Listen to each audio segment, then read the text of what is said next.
Welcome to my first Q&A video. Thank you to anybody who left a question for this, and thank you so much for all of your support so far. So the first question comes from Martin Sikorski. I think I said that right, sorry about that. Do you think Thom Yorke and Jonny Greenwood thought about the theory behind the song when they were writing it? Or they were just playing and transforming their feelings through the instrument into a piece of music? So this comes up a lot. A lot of my videos are looking at the music theory behind very classic songwriters. And then the first comment that comes up, particularly when I talk about the Beatles, for example, is that they didn't know any theory, so why am I analysing it? And the point is, just because someone didn't plan on writing something, just because someone didn't plan it all out beforehand and they didn't understand the theory behind what they were doing, doesn't mean there's no value in actually looking at what's going on.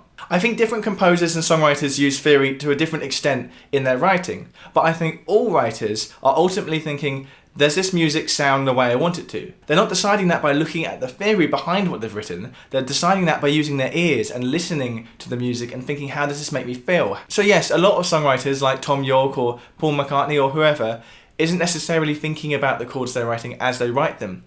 But that doesn't really matter. It doesn't really matter how somebody wrote something. It's more, does it sound good? Okay, next question. Rushy146 asks, favourite song of all time? So I haven't really got a favourite song of all time. There's certainly songs which are up there as some of my favourites.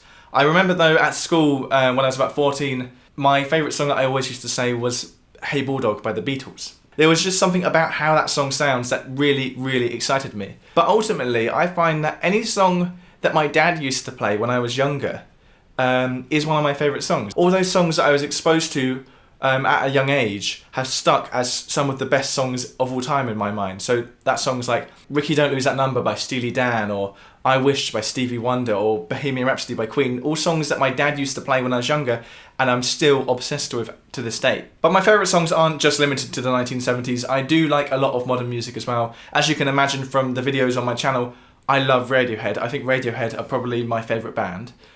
Which is a big statement because I always used to say the Beatles was my favourite band, so it's a bit of a to and fro between those two.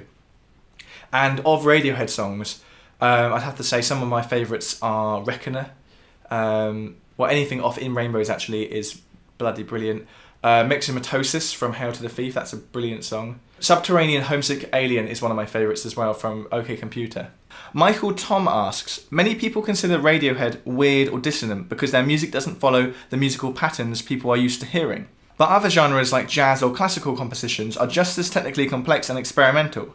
How is it that people, especially untrained listeners, often think of jazz, classical music, etc. as elevator music, i.e. music that doesn't have any surprising or exciting elements? That's a really good question, and I know exactly what you mean. When you want some subtle background music to just sort of chill people out, you might stick on some jazz or some classical music. It's that classic thing you get when you go to Starbucks and you get some coffee shop jazz in the background. But I think the thing is there's a big difference between the jazz you get in the background of a Starbucks and the jazz you might find on Bitches Brew by Miles Davis, for example.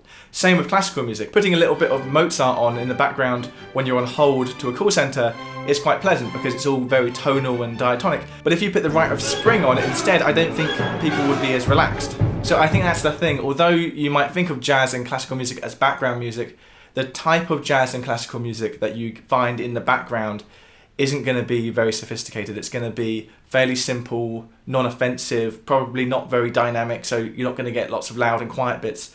And probably also instrumental, because it's often quite important for background music to be instrumental, because having another voice in the background of something can be distracting. And jazz and classical music are often instrumental, so that it might be as simple as that just people wanted to put instrumental music in the background of something, and jazz and classical were the obvious candidates.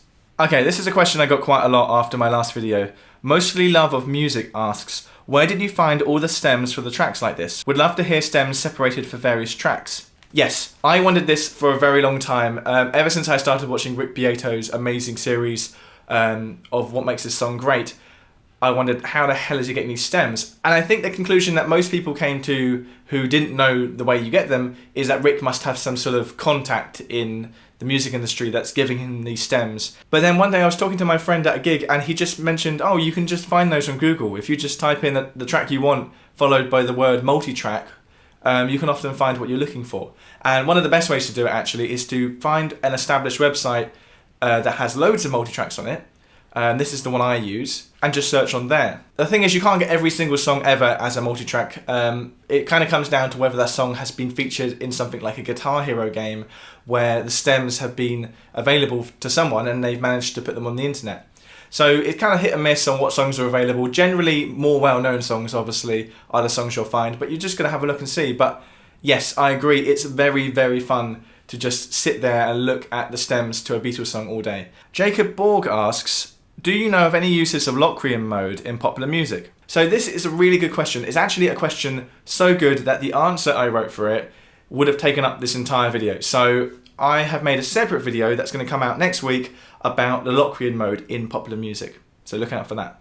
Okay, Luca Denti asks, do you study at a music conservatory? So I didn't go to a conservatory because that's generally, at least where I am, more of a classical thing, but I did go to music school. I graduated about 4 or 5 years ago from BIM, which is the British Institute of Modern Music. Okay, Sarah R asks, do you play any instruments other than piano? So yes, piano is my main instrument, but that's not always been the way it is. When I first started at uni, actually, at my music school, I consider myself equal part piano player and guitar player. But then I found at music college that there was about 1 million guitarists and about 2 keyboard players. So everyone kept asking me to play keyboard, and eventually I just became a keyboard player. I'm very glad I did, because I love the keyboard. And one of the things I like most about the keyboard or piano versus the guitar is that it can accompany itself so effectively. You can create a really full sound just on one instrument. And that's where I get a lot of my work from. A lot of my paid work is as a solo pianist, because it's cheaper for a venue to hire one musician than a band. But I do still play guitar, and I also play bass as well, but nowhere near to the level of my piano. I would call myself a pianist. I wouldn't call myself a guitar player or a bassist. I have blagged bass on professional gigs before, but I must emphasize the word blag. I was hanging on for dear life, and I had serious blisters on my fingers at the end. Neonatize asks, what's the one thing you look for when listening to songs that just tells you that it's a rich, brilliant song? So what I think you mean by rich, brilliant song, I guess, is that it has lots of interesting harmony, lots of interesting parts. With that in mind, it's quite easy to hear when a song is just sticking to standard chords, like 1, 4, 5, 6, that sort of thing. So the moment you hear something that's not that, it makes my ears prick up a bit. And then, the more chromaticism you get, the more modal interchange or whatever, I'm going to be more and more interested in looking at that song more closely. That's not to say that songs that don't use chromatic chords, songs that just stick to fairly standard chord changes, can't be rich and brilliant and beautiful as well. Particularly when you think about rhythm, you could be sticking to some very simple tonality, but have some really interesting rhythmic activity going on. So songs can be interesting in different manners. Okay, Thomas asks, I am a musician with basic musical education on a music school, so I roughly understand what the modes and keys are and how modulations work. But what can I really do to improve my harmonic abilities, to understand the harmony better, to recognise it in pieces and to use it in my own works? Should I try the theoretical school and books approach, or the practical way, experimenting, improvising, trying to compose? I would say that even if you did use the theoretical way, as you put it, the schools and the books, that none of that makes any sense to anybody until you then actually apply it practically. Theory, doesn't matter what field you're talking about, whether it's, driving theory to pass your driving test or music theory to play an instrument, it doesn't make any sense until you actually apply it. So my key piece of advice to you would be, if you already understand what a Dorian mode is, what an A minor 7 chord is, then look at a whole bunch of songs. Like, pick up songbooks and just have a stab at any song you find. And what's going to happen when you've looked at enough songs is you're going to start spotting patterns between songs. You might start noticing that a whole bunch of funk songs use the Dorian mode, or you might notice that whenever you use a flat 7 chord, it has a sense of opening up the song. You'll spot the characteristics that these particular chords or modes give to a song. So that will allow you to not only add those sounds and flavours to your own songs, but it will also allow you to more easily spot them in future songs. You'll be in a shop one day and a song will come on the radio and you'll suddenly hear, that sounds like Mixolydian, and you'll be right. Ganzi asks, what was the best concert live performance you've ever been to? Any music you'd recommend your followers to check out? Okay, so that's kind of two questions. Let's talk about the first part, best gig I've been to. The sort of gigs that I really find I have a meaningful connection with, the gigs that really inspire me, have been some smaller things I've gone to, like seeing Robert Glasper at the Concorde in Brighton. The thing about Robert Glasper that made it stand out is it was the first jazzy gig I'd been to, where everyone in the audience was a musician, and therefore everyone in the audience had a much deeper connection with what's going on. They were so much more excited. Like, people were dancing and cheering along to a jazz solo, and like, for example, at one point all of the musicians left the stage and allowed the bass player to take a solo, and his solo had such a clear groove to it that the audience just started clapping along into the groove. And although it probably was really annoying for the bass player, because I know from experience that when audiences clap even a bit out of time with the music, it's very distracting.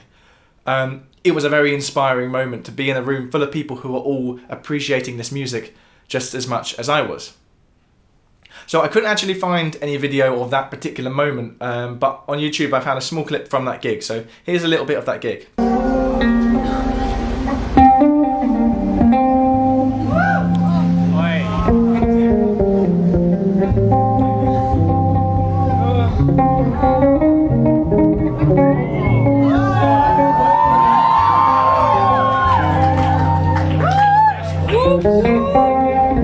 So as for part two of this question, any music I would suggest that you check out, one that comes to mind is 10cc. They're fairly well known for maybe a handful of number ones, but they're so much more impressive than that. They're one of those bands, a bit like ELO or, I can't think of another example, who took the workings of the Beatles and went that next step with it. So check out 10cc. Any of these 4 albums are really, really bloody good.